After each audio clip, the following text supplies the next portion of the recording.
Greetings, everyone. My name is Shangay Ja'ara Lila, and I would like to welcome you to a very special conversation with my sister, Netsenet Ghiday. Now, I'm super excited for Netsenet to share her story. It is definitely a powerful story. And also talk about the amazing workshops and events that she has coming up. So with all of that being said, Sister Netsenet, thank you so much for the energy exchange. Can you tell the folks a couple of things about yourself? Let's see. I'm a fairy. I love glitter and I like to dance. She is not lying. She definitely loves glitter and she's definitely a fairy. So I just want to throw out this quick disclaimer that we are going to go a little deeper than we typically do during these virtual conversations. Netsenet is a powerful sister who has endured a lot. And if you can, take a moment to go grab some water or some comfort items. And we are going to go ahead and start with the first question. So, Sister Netsenet, can you tell us what has influenced your womb healing journey? So, I have experienced several sexual traumas throughout different stages of my life, starting from as early before 9 all the way up until high school. And all of that impacted my womb in lots of different ways. I started bleeding when I was 9 years old, and it was very painful. And as the years went on, and as I experienced more sexual abuse, they became increasingly worse. Sometimes I would miss school, miss work, or end up in the ER. And by the time I got into college, I had went through a rites of passage program, and that supported me to kind of start shifting the narrative that I had created about my body, about my womb. I had been telling myself for so many years that my womb was defective, that I did not need to cater to it. I did not need to pay attention to it. And that really impacted my self-worth. It impacted my life, my relationships with other people.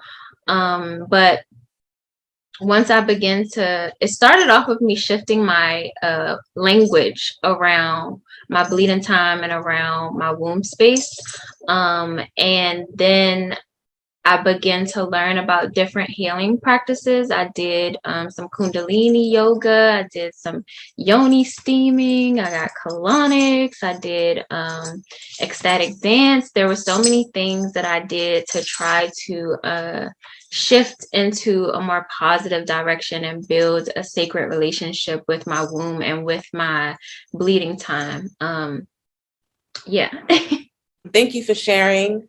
Thank you for your transparency and all of the workings that you do. I know that some of the viewers may not know exactly what that looks like, but I've had the honor to see you create safe spaces for women and share your story. So again, I just want to thank you for your courage, your strength, and you just being who you are.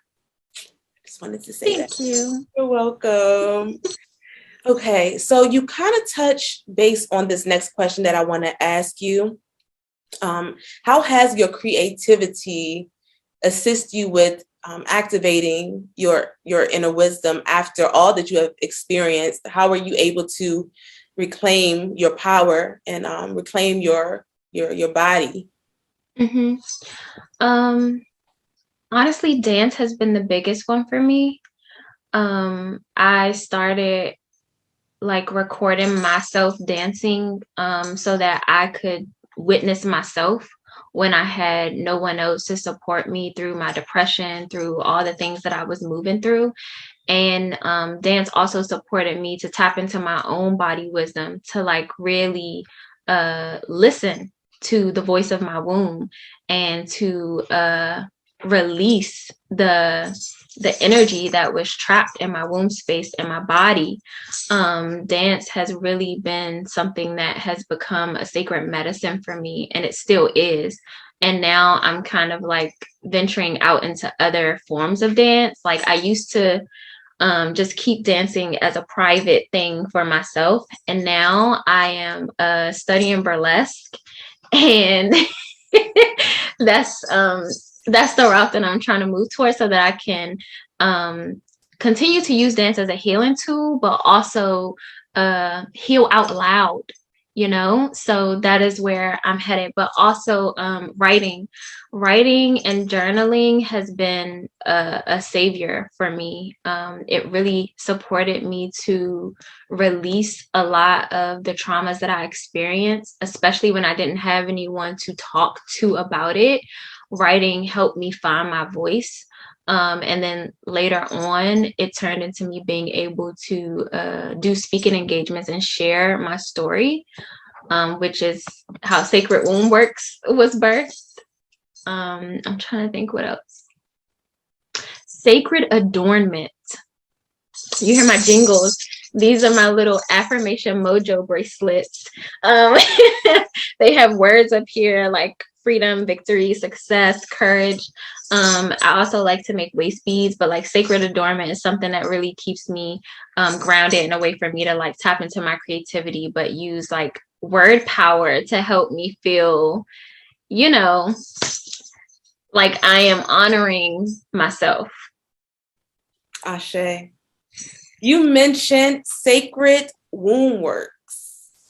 Yeah. And I would love for the folks to learn more about what that is, and tell us, what is your purpose work?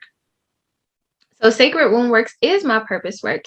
It is an organization that I founded and am still building and creating.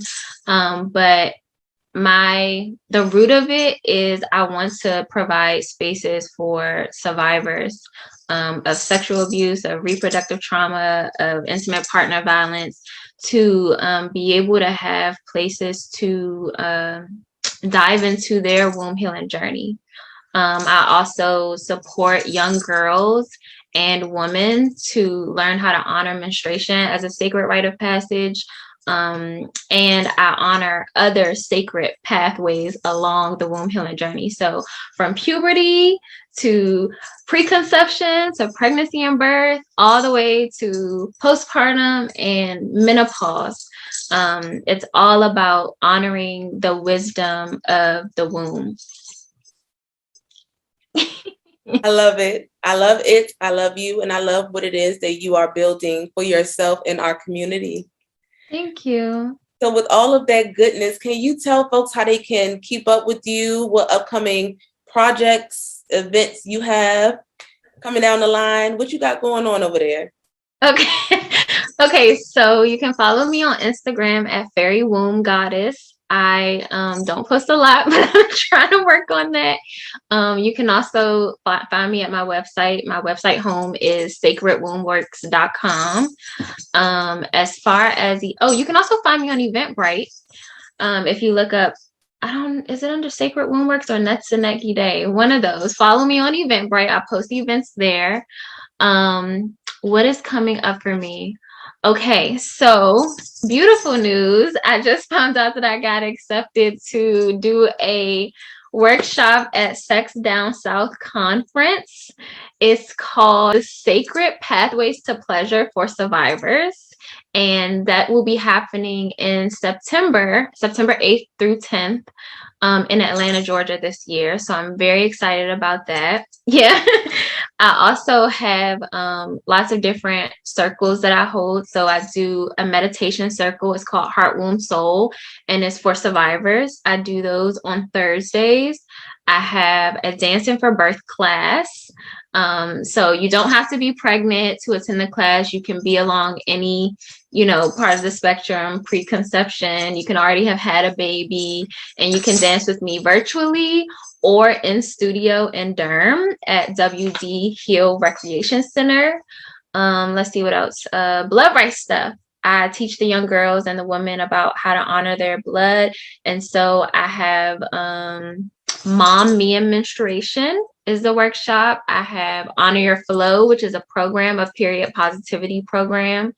And I also offer Sacred Bleeding Time companionship. So for those of you that may feel like, you know, you need extra support, you know, emotionally or mentally, I'm your girl. I will hold space for you and support you in all the ways that I can virtually. You can also find me in the Fertility Abundance Garden. I host workshops there, soils labs, and discovery sessions. This summer, I'm going to be doing a sensual movement magic discovery lab. So you can find me in the Fertility Abundance Garden at mothermothereverywhere.com. There's lots more to come. I'm still cooking up and creating things to make Sacred Womb Works a space for all womb holders. Indeed. I look forward to seeing what it is that you continue to create and how you continue to build Sacred Womb Works. Thank you so much for sharing space with me. And again, you know, letting people know a little bit more about yourself. If you are interested in connecting with Sister Netsenet, all of her information can be found in the description box. Make sure you all connect. She's a beautiful sister inside and out.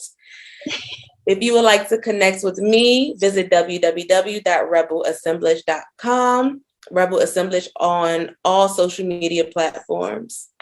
Netsenet, I love you so much. I love you too. Thank you for having me.